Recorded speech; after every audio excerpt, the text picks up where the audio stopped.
할렐루야. 또 일주일 만에 또 함께 만나서 예배드리는 우리 하나님의 자녀 그리고 우리 공동체 안에서 함께 귀한 말씀을 갖는 시간 갖게 하셔서 하나님께 감사를 드립니다. 여러분들 혹시 가족들 간에 식사로 외식하러 갈 때 뭐 먹을지 어느 식당에 갈지 잘 정해지던가요? 결정 잘 되던가요? 부모님께 물어보면 나는 이거 먹고 싶다. 아이들에게 물어보면 저희는 이거 먹고 싶어요. 또 나는 또 다른 거 먹고 싶고. 저도 우리 가족들과 외식 한번 나가면 머리가 아픕니다. 첫째는 이탈리안, 둘째는 짜장면, 셋째는 치킨. 너무너무 이렇게 마음이 힘들어서 외식할 때 한 명 오고 울거나 마음이 상하거나 이럴 때가 있습니다. 우리가 결정하는 게 참 쉬운 일은 아니에요. 밥 먹는 거 뭐 먹을지도 결정하기 이렇게 어려운데 우리 인생 가운데에 중요한 일을 결정할 때가 사실 많이 있어요. 그런 거 결정할 때에 밤잠을 못 자요. 이렇게 해야 되나 저렇게 해야 되나 너무너무 고통스러운 그런 고민이 들 때가 우리의 삶 가운데 많이 있습니다. 여러분 카페 가도 뭐 먹을래요? 하면 한참을 고민하는 분들이 있어요. 뭐 먹을까? 근데 결국 뭐 드시는 줄 아시죠? 결국 아메리카노 먹어요. 고민하다가 그냥 주세요 이렇게 해서 먹는 분들이 있습니다. 우리의 사소한 결정, 중요한 결정 가운데 우리가 고민하고 힘들 때가 많이 있는데 오늘 우리 본문에서도 우리 정말 깊은 고민을 하고 있는 사람을 우리가 만날 수 있습니다. 그 사람의 이름은 야곱입니다. 오늘 야곱은 너무너무 심각한 고민을 하고 있습니다. 왜냐하면 십수년 전에 잃어버렸다라고 생각했었던 나의 본부인의 아들 요셉, 그 요셉이 그냥 죽었다 생각하고 살았는데 갑자기 그가 13년 동안 살아있었던 것뿐만 아니라 저 대제국 애굽의 넘버 2 총리가 되어 있다라고 하는 이야기를 전해 들었을 때에 누굴 통해서 전해 들었을까요? 야곱이 믿지 않는 나머지 아들들을 통해서 전해 들었습니다. 야곱 속으로 처음에는 웃기고 있네. 또 사기치는구나. 이렇게 생각했을 거예요. 근데 요셉이 바로 왕을 통해서 보낸 엄청난 리무진 아니죠. 수레를 딱 보는 순간 맞구나 해서 온 가족을 이끌고 70여 명의 우리 가족들을 이끌고 온 재물들을 이끌고 이제 가나안 최남단, 이스라엘 최남단, 애굽의 경계선인 브엘세바라고 하는 곳까지 내려왔어요. 내려왔는데 야곱의 마음에 고민이 되기 시작했어요. 왜 하필 애굽이냐? 왜 가도 꼭 애굽으로 갔었어야 됐냐? 딴 데는 안 됐나? 미국 좋잖아요. 미국. 이번 유럽 좋잖아요. 왜 하필 애굽이냐? 야곱이 너무 심각한 고민을 하고 있습니다. 왜 야곱이 애굽에 대해서 고민하고 있을까요? 여러분 혹시 아세요? 야곱의 할아버지 이름 4글자 아는 사람? 할아버지 아브라함. 아브라함이 기근 때에 애굽으로 내려갔다가 무슨 일을 당했죠? 아내를 빼앗길 뻔했어요. 사실은 좀 더 엄밀히 말하면 팔아먹었죠. 팔아먹었든 빼앗겼든 어쨌든 외압과 내압에 의해서 아내를 뺏길 뻔했어요. 그리고 자기 아버지 이삭 때도 또 흉년이 들었대요. 그래서 이삭이 애굽으로 막 내려가려고 하니까 하나님이 나타나셔서 이삭아 절대로 애굽으로 가지 마라. 하나님 직접 말씀하셨어요. 근데 이삭이 실수한 게 뭐냐면 애굽으로 안 내려갔는데 어디로 갔냐면 블레셋으로 갔어요. 그랬다가 또 아내를 빼앗길 뻔했어요. 야곱은 할아버지와 아버지 때에 애굽 블레셋 기근 때에 함부로 움직였다가 너무너무 큰 일을 당했다라고 하는 것을 그가 귀에 못이 박히도록 들었기 때문에 야곱이 살아생전에 아들들에게 이렇게 얘기했을 거야. 야, 나는 기근이 들어도 나는 애굽은 안 간다. 나는 블레셋은 안 간다. 하나님이 절대로 우리를 그곳에 가지 않게 하실 거다. 이 가나안 땅에서 굶어 죽지 않게 하실 거다. 믿어라. 평생 그렇게 얘기했을 거예요, 야곱이.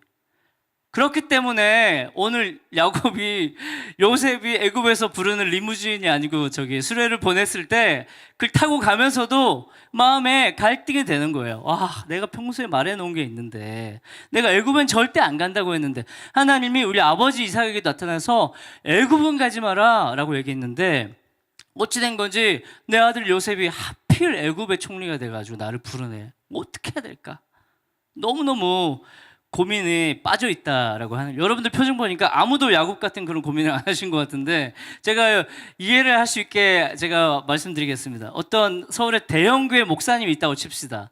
이름만 말하면 다 아는 목사님이에요. 근데 그 아들이 뭐 안타깝지만 저기 강남의 큰 절의 주지스님이 되었다라고 칩시다. 근데 갑자기 그 큰 교회에 우리 목사님과 사모님이 뭐 재정적인 어려움 때문에 갑자기 급격한 어려움이 생겨서 이제 끼니가 걱정될 만한 그런, 물론 그런 일이 없지만 있다라고 쳐봅시다는 거죠. 그랬는데 아들이, 그 강남의 큰 절에 주지스님의 아들이 전화가, 아버지 우리 절에 우리 절에 와서 템플 스테이 하세요. 제가 먹여드릴게요. 이 아버지가 서울에서 이름난 교회 목사님 사모님이라면 얼마나 고민되겠어. 이거는 한국 기독교의 최대의 난제다. 이거 어떻게 해야 되냐, 이거 아들 가야 되냐 말아야 되냐. 지금 애굽이 어느 나라예요? 태양신을 숭배하는 전 세계에서 가장 큰 우상 숭배의 나라란 말이에요. 근데 야곱의 집은 어떤 집안이에요? 가나안에서 여호와 하나님을 믿는다고 난리친 집안이에요. 그 집안이 아브라함 때부터 이삭부터 그 가나안 사람들하고 얼마나 많은 이슈를 몰고 다녔는지 몰라요. 우물 때문에 싸우죠. 또 그 야곱의 아들들은 또 누구야? 또 세겜 그 남자들 다 죽이죠. 가는 곳마다 이슈를 몰면서 저 누구야 도대체 했을 때 쟤들은 여호와 하나님을 믿는 가정이야. 쟤네들에게 하나님이 가나안 땅을 주셨대. 그렇게 말했던 가족인데 지금 아들 요셉이 부른다고 기근에 야곱이 자기 자녀들과 함께 애굽으로 쪼르륵 내려가면 가나안 사람들이 어떻게 생각하겠어요? 그래, 잘 가라. 오지 마라. 너희들이 믿는다고 하더니 결국 기근 앞에서는 믿음도 없구나. 먹고 사는 문제에 있어서 하나님도 없네. 너희들 그렇게 떠나가면 다시는 가나안에 발붙일 생각하지 마 라고 욕을 하지 않겠냐. 야곱이 머리가 복잡한 거예요. 이거 어떻게 해야 되나. 갈 수도 없고 안 갈 수도 없고. 그리고 저도 이제 호주에서 10년 동안 살면서 이민을 한번 해보려고 노력을 해본 사람으로서 남자가 칼을 뽑았으면, 다른 나라 가서 이민을 결정했으면 이민 성공시켜야지. 옆에 나보다 더 좀 이렇게 잘 못하는 사람들도 다 이민 다 성공하고 땅에 정착하는데 나만 정착 못하고 이민에 실패한 인간, 저렇게 능력도 없냐, 하나님 저 인간 무슨 죄를 졌길래 하나님 저렇게 복을 안 주실까, 그런 손가락질을 받기가 얼마나 싫겠어요. 남자 입장에서 반드시 해내야 된다. 야곱은 인간적 자존심, 남자로서의 자존심, 신앙적 자존심, 어떠한 이유를 생각해서라도 야곱은 애굽으로 가서는 안 되는 너무너무나 큰 고민에 빠져 있는 상태라고 하는 것입니다. 여러분 인생 가운데 이런 갈등과 고민의 시간이 있지 않았나요? 어떻게 해야 되지? 여기로 가야 되나? 저기로 가야 되나? 이걸 선택해야 되나? 저걸 선택해야 되나? 이 사람 말을 들어야 되나? 저 사람 말을 들어야 되나? 엄마 말을 들어야 되나? 아빠 말을 들어야 되나? 너무너무 많은 갈등과 고민의 순간들이 있었을 것입니다. 아니 짜장면이나 짬뽕이나도 그렇게 오랫동안 고민하는데, 치킨이냐 피자냐도 그렇게 고민하는데, 우리 인생에 중요한 인생의 결정을 하는 일에 얼마나 많은 고민을 하겠어요. 밤잠 자지 못해요. 너무너무 머리가 아파요. 약을 먹어가면서 고민하고 기도해도 답이 안 나오는 순간이 얼마나 많은지 모른다라고 하는 것입니다. 보통 세상 사람들은 이럴 때 어떤 일을 하는 줄 아세요? 보통 세상 사람들이 이럴 때 에이 모르겠다, 점집 찾아갑니다. 점집. 왜? 답이 안 나오니까. 내가 아무리 생각해도 답이 안 나와서 모르겠다, 그냥 물어보자. 근데 물어볼 때가 무당밖에 없나 봐요. 점집 찾아서 물어보고 어디 가서 물어보고. 하지만 하나님의 백성은 어떻게 해야 하는지 오늘 1절 말씀 우리에게 말씀하고 있습니다. 우리 다 함께 1절 말씀 다 함께 큰 소리로 읽겠습니다. 시작. 이스라엘이 모든 소유를 이끌고 떠나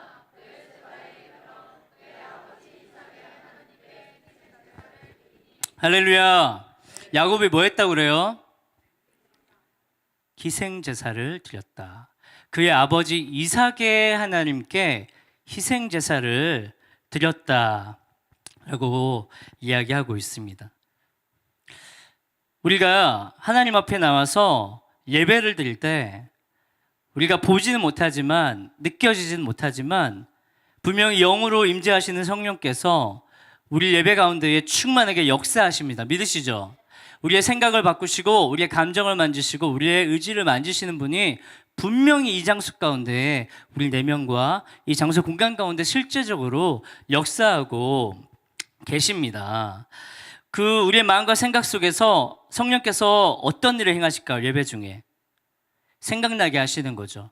아까 우리 찬양에도 하셨던 간사님이 그냥 멍하니 찬양하지 말고 상상해보세요 라고 했잖아요. 우리의 예배는 우리의 상상력이 깨끗해지는 시간이에요. 세상에 막 복잡한 머리로 우리의 머릿속에서 현실만 바라보다가 하나님을 생각할 때에, 예배하기 시작할 때, 찬양하기 시작할 때에 우리의 상상력이 깨끗해지면서 하나님의 누구신지 선명하게 드러나는 시간이 예배의 시간이 되어야 될 줄 믿습니다. 예배 시간에 성령께서 우리에게 역사하실 때에 우리 안에 무엇을 생각나게 하시냐면 나의 삶의 구비마다 얼마나 신실하게 응답하셨는지에 대한 그 기억을 우리에게 생각나게 하시는 줄 믿으시기 바랍니다. 그냥 하나님 신실하신 하나님, 좋으신 하나님 아무 생각 없어. 그렇게 예배드리는 게 아니에요. 그런 찬양을 할 때에 얼마나 하나님께서 내 삶의 구비마다 신실하셨는가, 얼마나 적당한 시간에 나에게 와서 응답하셨는가, 얼마나 하나님이 내가 기대하지 못한 일들의 능력으로 함께 하셨는가를 기억해내야 됩니다. 여러분들 삶 가운데 하나님께서 그런 기적과 은혜를 베푸신 일들이 있으시죠? 목소리가 작아요. 만약에 없다면 오늘 오늘 야곱처럼 누구의 하나님까지 찾아가야 되냐면 이삭의 하나님까지 찾아가야 돼요. 내 삶에 선명한 하나님의 흔적이 없다면 우리 부모님의 삶 가운데 함께 하셨던 하나님까지 기억해내야 돼요. 우리 부모님의 고통의 그 결정 가운데 하나님이 얼마나 큰 은혜를 베푸셨는지를 기억해내야 돼요. 근데 문제가 뭐냐면 우리가 자녀들에게 그 이야기를 안 하잖아요. 자녀들이 기억해낼 일이 없어요. 우리 부모님들 잘 생각해 보세요. 우리가 젊을 때 얼마나 하나님의 은혜를 크게 받았어요. 할렐루야. 얼마나 큰 응답들을 받았어요. 근데 우리는 까맣게 잊어먹고 있어요. 말도 안 해요. 자녀들에게 알려주지도 않아요. 얼마나 큰 은혜를 경험했는지 얘기도 안 해줘. 그냥 하는 말 맨날 공부해라, 빨리 자라, 빨리 일어나라, 그 말밖에 안 해. 우리 하나님께서 우리의 부모님의 삶 가운데 얼마나 능력과 기적과 신실함으로 함께 하셨는지를 이야기해 주시기를 바랍니다. 그래야지 자녀들이 고통의 갈림길에서 하나님이 어떤 분이신지 기억해낼 수 있는 거예요. 내가 만약 하나님이 없다면 내 아버지의 하나님이라도 기억해내야 됩니다. 야곱은 지금 이삭의 하나님께 희생을 드린다라고 말하고 있어. 왜 그랬을까요? 왜 이삭의 하나님? 우리가 알잖아요. 야곱도 하나님 많이 만났어요. 막 사닥다리부터 하나님을 눈으로 직접 보기도 하고 야곱은 씨름까지 한 사람이잖아요. 근데 왜 하필 이삭의 하나님이냐는 거죠. 왜냐하면 이 브엘세바는 이삭이 스토리가 있는 곳이기 때문에 그래요. 브엘세바는 맹세의 언약이다라고 하는 이름의 지역이에요. 이삭이 우물 파는 전문가였거든요. 근데 우물 파면 블레셋 사람들이 달려와서 내놔 그러고 쫓겨나고, 우물 파면 또 저기 셈 사람들 와서 와 내놔 쫓겨나고. 이삭은 가는 곳마다 우물을 파는 사람이었어요. 그래서 쫓겨오다가 가나안 땅 맨 남단에 브엘세바라는 지역에서 우물을 팠더니 물이 엄청나게, 그것도 생수 같은 물이 쏟아진 거예요. 그곳을 이삭이 브엘세바라고 지었단 말이에요. 블레셋 사람들이 와서 우리가 이곳에서 언약을 하자. 이삭, 너도 우리를 공격하지 말고 나도 너희를 공격하지 않으니까 여기서 맹세하자. 그래서 우물들 여기 많구나. 여기 브엘세바라고 하자. 그게 바로 브엘세바라는 곳이죠. 이삭이 하나님의 놀라운 도움을 받았던 그곳이 바로 브엘세바인데 야곱이 이 브엘세바에 와서 이삭의 하나님께 예배를 드렸다라고 하는 거죠. 이곳에서 하나님께서 어떤 일을 행하셨는지, 우리 아버지에게 얼마나 큰 기적을 함께 하셨는지를 야곱이 기억해냈다라고 하는 그 중요한 곳에서 이삭이 야곱이 예배를 드렸다라고 말씀하고 있는 것입니다. 우리 2절과 3절 말씀도 함께 읽어보겠습니다. 2절과 3절입니다. 시작. 그 밤에 하나님이 이상 중에 이스라엘에게 나타나 이르시되 야곱아 야곱아 하시는지라. 이르시되 나는 하나님이라. 애굽으로 내려가기를 두려워하지 말라. 내가 거기서 너로 큰 민족을 이루게 하리라. 할렐루야. 하나님께서 야곱에게 놀랍게도 밤에 이상 중에 나타나셨다. 여러분들은 하나님께서 여러분들의 기도에 응답하시는, 근데 그것이 밤에 이상 중에 나타난다면 얼마나 좋을까요? 여러분들이 기도하고 물어보고 고민하고 있는 질문들에 대해서 하나님께서 딱 나타나서 너가 나에게 물어봤던 그것은 이것이다. 너가 정말 앞으로 하려고 고민하고 있는 이 부분에 대해서 이때 무엇을 해야 될까라고 고민하고 있는데 내가 너에게 이렇게 하라고 말하겠다라고 말한다면 얼마나 좋을까요? 근데 우리 야곱에게 하나님께서 나타나셔서 야곱아, 야곱아 2번 부르십니다. 그리고 야곱이 내가 여기 있습니다 라고 하니까 나는 내 아버지의 하나님, 나는 너의 하나님이니 애굽으로 내려가기를 두려워하지 말라. 거기서 내가 너로 큰 민족을 이루겠다. 하나님의 자신의 숨겨진 뜻을 우리에게 알려주시는 분이신 것을 믿으시기 바랍니다. 우리 하나님은 자신의 뜻을 우리에게 알려주기를 기뻐하시는 분이십니다. 믿으시죠? 우리 옆에 있는 분들에게 좀 한번 고백해 주세요. 하나님께 기도하면 반드시 응답하십니다 라고 한번 얘기해 주세요. 아멘, 아멘. 우리 이 믿음 없으면 기도 못해요. 하나님 나에게 응답하실 거다, 나에게 직접 말씀해 주실 거다, 내 마음에 말씀해 주실 거다라고 믿지 않으면 절대로 우리 기도 못합니다. 어차피 우리가 기도 안 하고 있는 이유가 믿지 않기 때문일지도 몰라요. 믿는다면 기도할 거예요. 이 응답을 듣기 전까지 야곱은 애굽으로 내려가지 말아야 될 수많은 이유들, 제가 아까 말했죠. 수많은 이유들이 있었어요. 근데 야곱은 자기에게 하나님 딱 나타나셔서 애굽으로 내려가기를 두려워하지 마라, 내가 너와 함께 하겠다라고 말씀을 듣는 순간 야곱은 고민을 끝냈다래요. 여러분 이거 어렵습니다. 어려워요. 현실적인 문제가 해결되지 않는데 하나님 내 마음에 응답을 주셨다고 해서 결정하기 너무 어렵습니다. 돈도 안 들어오고 건강도 안 좋아지고 아직도 뭔가 해결되지 않았는데 하나님이 말씀하셨다라고 하는 그 상황만 변했는데 그것만 가지고 결정 내리기 어려워요. 근데 야곱은 결단을 내렸다라고 하는 것입니다. 우리는 종종 하나님께 기도할 때에 하나님께서 나에게 주실 응답에 대해서 어느 정도 한계선을 정해놓고 기도할 때가 있어요. 예상한 답이 있다는 거죠. 그래서 하나님께서 내가 A, B로 물어보니까 A나 B로 응답을 주시기 바랍니다 라고 기도할 때가 많아요. 근데 하나님이 C다 라고 하면 잠깐만 스톱, A랑 B 중에서 말씀해 주세요. 저는 C는 생각 안 했거든요.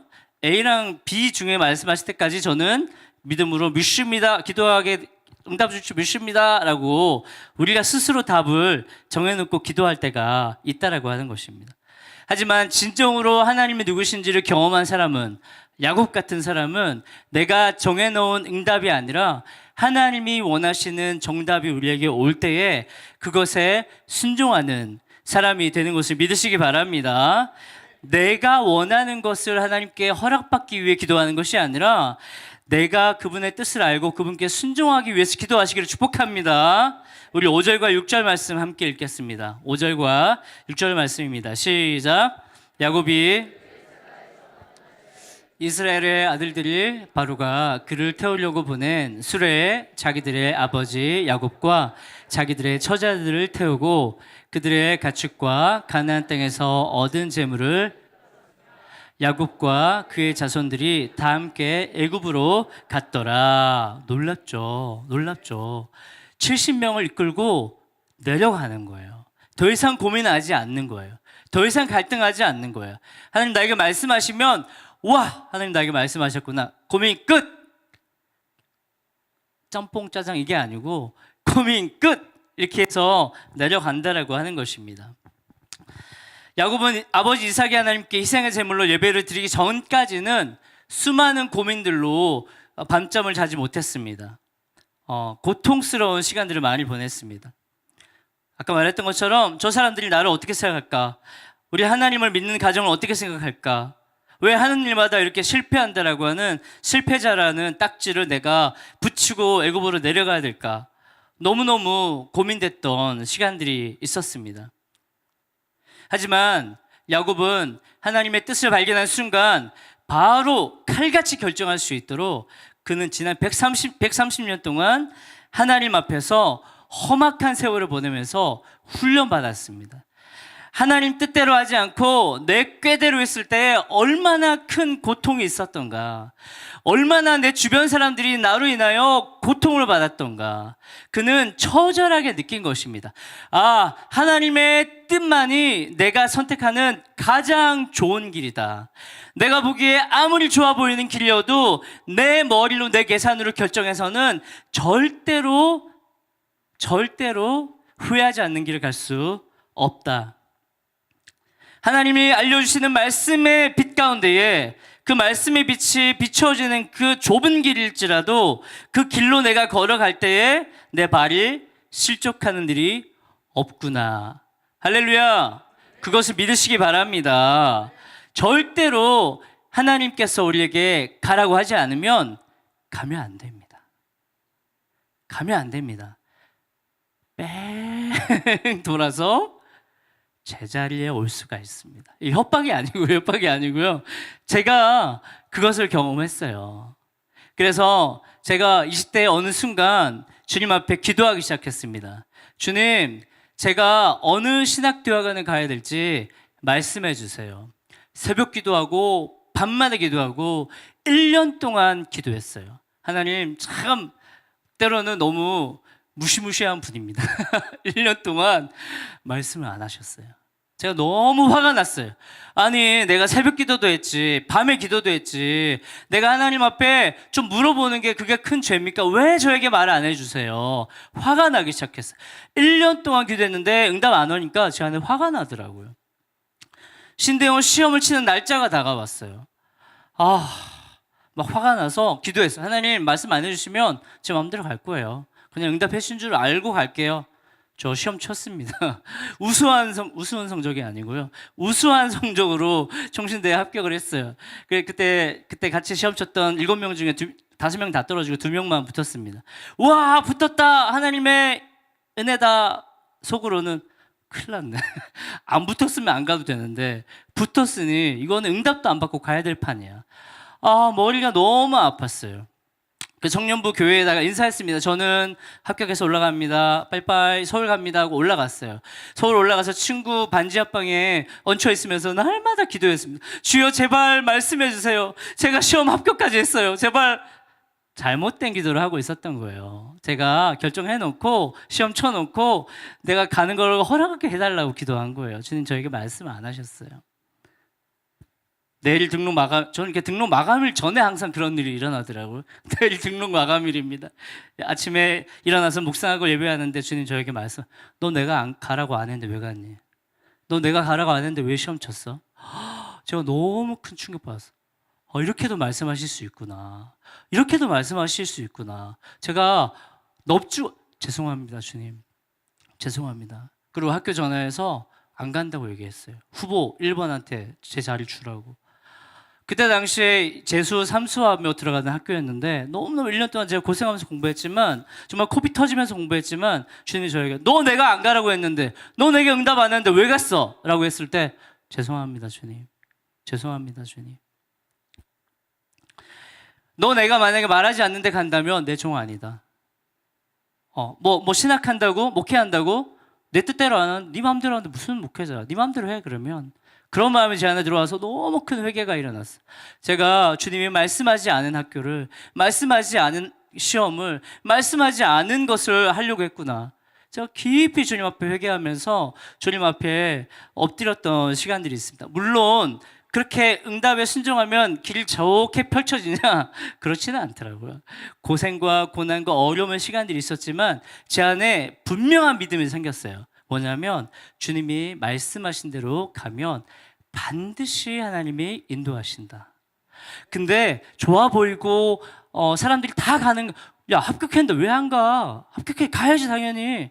이런 말 듣고 갔다가는 나중에 내가 하나님의 종이 아니라 사람의 종, 교회의 종, 다른 사람 혹은 어떤 성공적인 삶의 종, 큰 교회 부목사가 되는 어떤 그런 내 야망의 종, 그런 것이 될 수 있다는 것을 끝에 주님 저에게 말씀해 주셔서 알게 됐어요. 내가 만약에 내가 기준 없이 내 마음대로 주의 종이라고 하고 결정을 갔다면 저는 아마 모르긴 몰라도 지금 큰 교회 부목사를 하고 있을지 모르겠지만 그럼 제 마음속에 어떤 생각을 하고 있겠어요? 목회 성공해야지. 사람들이 인정받아야지. 더 큰 목회자가 돼서 설교 잘한다. 목사님 너무너무 훌륭한 분이다. 이런 말 들어야지. 그런 사람이 되어 있을 수 있다라고 생각했을 때 제가 너무 소름을 끼쳤습니다. 내가 주의 종이 아니라 사람의 종이 될 뻔했구나. 주님이 저에게 너 내가 말하지 않았는데 왜 갔어? 라고 했을 때 제가 그 모든 것을 내려놓고 주님 앞에 넙죽 엎드리고 회개했을 때에 주님이 제 삶을 놀라운, 제가 호주 갈 거라고 평생 생각하지 못했어요. 근데 호주 가서 물론 고생스러웠지만 은혜로운 시간들을 겪고 또 아이를 3명이나 주시고 너무너무 하나님의 함께 하시는 그런 은혜의 삶을 시작하게 된 것이 바로 내가 결정하기를, 주의 음성을 듣고 결정하기로 선택하는 순간부터 내 삶이 그렇게 인도함 받았다. 저는 그렇게 믿고 있습니다. 여러분의 삶에서도 야곱같이 헷갈리는 결정의 순간이 지금도 있고 앞으로도 올 것이에요. 근데 그럴 때 야곱처럼 우리는 하나님께 나가야 되는 줄 믿으시기 바랍니다. 그분께 나가서 물어봐야 됩니다. 그분께 예배드려야 됩니다. 그분께 뜻을 구해야 됩니다. 그러면 하나님께서 말씀으로, 마음의 울림으로, 주변 사람들의 음성으로, 혹은 길이 열림으로, 혹은 길이 닫힘으로 우리에게 말씀을 해주시는 분이다 라고 하는 것을 믿으시기 바랍니다. 이거 안 믿으면 우리는 못 가요. 두려워서 어떻게 발을 떼겠어요? 갔다가 빠지면 어떡하지?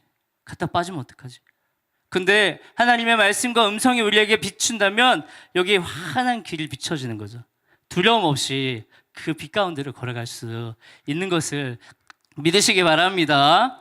발이 빠질 걱정이 없는 거예요. 걱정이 없는 거예요. 두려움이 없는 거예요. 하나님의 빛 가운데로 인도함 받는 삶이 되시기를 축복합니다. 우리는 하나님께 물어보지 않을 수많은 이유들이 있어요. 하나님, 저 안 물어볼 거예요. 왜? 물어보면 이상한 대답 해주면 어떡해? 내가 원하는 거 아니고 이상한 대답 해주면 어떡해? 나 하나님 안 물어볼 거야. 내 마음대로 할 거야. 우리 안에 하나님께 물어보지 않아야 될 수많은 이유들이 있을 거예요. 하지만 여러분들의 선택입니다. 짜장이나 짬뽕이 아니고 하나님의 뜻을 순종하고 그분께 물어볼 것이냐, 아니면 내가 하고 싶은 대로 내가 원하는 것을 선택할 것이냐. 거기서 길이 나눠질 거예요. 내가 주인인 삶과 하나님이 주인인 삶으로 나눠질 것입니다. 여러분의 삶 가운데에 반드시 하나님의 인도함을 받는 빛 가운데 걸어가는 은혜가 있기를 축복합니다.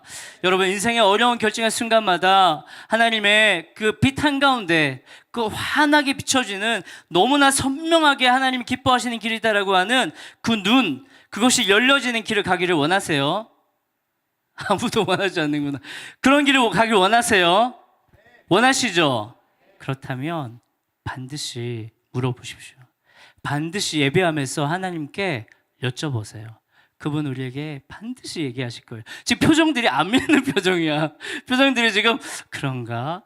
얘기 안 하면 어떡하지? 여러분, 성경에서 나타난 아브라함과 이삭과 야곱의 하나님 보세요. 반드시 그분이 원하시는 방향으로 그들을 끌고 가셨어요. 절대로 그들이 원하는 방향으로 못 갔습니다. 하나님 우리의 삶을 자신의 뜻대로 이끌어갈 거예요. 근데 이렇게 끌려갈 것이냐, 빛 가운데로 내가 힘차게 예배하고 즐겁게 뛰어갈 것이냐, 두 개밖에 없어요. 여러분의 삶을 하나님께 붙잡힌 바 되었기 때문에 절대로 하나님의 선택과 결정을 벗어난 삶은 우리에게 없다라고 하는 것을 믿으시기 바랍니다. 우리 말씀을 맺도록 하겠습니다. 우리 인생 가운데 주어져 있는 이 선택의 순간, 이 결정의 순간 가운데에 정말 하나님의 뜻이 나에게 명확히 보여진다면, 네, 나와주세요. 얼마나 좋을까? 그런 마음 가져보신 적 있으시죠? 하나님 나에게 말씀해 주시면 좋겠다. 왜 얘기 안 해주실까? 하나님 말씀 안 해주시는 분 아닐까? 내가 이렇게 한 달 기도했는데, 6개월 기도했는데, 1년 기도했는데 왜 응답이 없을까? 여러분, 응답이 있습니다. 내가 기도를 멈춘 그 다음날 어쩌면 응답이 있을 수 있어요. 끝까지 하나님께 물어보세요. 끝까지 주님 앞에 머물러 보세요. 그분 반드시 말씀하세요. 여러분들에게 기뻐하시면서 말씀하실 거예요. 와, 네가 나의 뜻을 알기 위해서 이렇게 기도한다고? 이렇게 오랫동안 기다린다고? 이렇게 결정 내리지 않고 내 앞에 머무른다고? 내가 너에게 반드시 나의 기쁜 뜻을 보여주겠다. 하나님 우리에게 말씀하시는 분이신 것을 믿으시기 바랍니다. 매일매일 저녁 시간마다 우리는 선택해요. TV의 임재 앞에 있을지, 주님의 임재 앞에 있을지, 우리 핸드폰의 임재 앞에 있을지, 우리 성령의 임재 앞에 있을지 우리는 선택해야 됩니다. 여러분 뭐 선택하시겠어요? 주님 앞에 계속적으로 나가기를 선택하시길 축복합니다. 지금 어려운 문제 있을 때만 기도하지 말고 평상시에 나의 선택의 순간에 주님의 임재 앞으로 나가시기를 축복합니다. 일주일에 한 번 예배 드리지 말고 잠잠히 주님 앞에 머물러서 TV 켜려고 하다가 참 주님이 나에게 말씀하실 수 있지. 예배드리는 잠깐 5분이지만 눈을 감고 주님, 제가 주님의 뜻을 알기 원합니다. 제가 주님 앞에 예배드립니다라고 잠깐 동안이지만 주 앞에 예배드리고 기도하는 저와 여러분들 되시기를 축복합니다. 우리 말씀을 기억하면서 함께 기도할 텐데 한 가지만 놓고 기도합시다. 하나님, 주님의 임재 속에 나갈 수 있도록 나의 마음과 나의 발을 이끌어 주시옵소서. 혼미케 하는 영들이 떠나가게 하시고 분주함으로 선택하지 않게 하여 주시고 주님의 환한 빛 가운데로 인도함 받는 찬란한 빛 가운데 걸어갈 수 있도록 주님 저희를 이끌어 주시옵소서. 우리 주여 한번 부르고 기도하며 나갑시다. 주여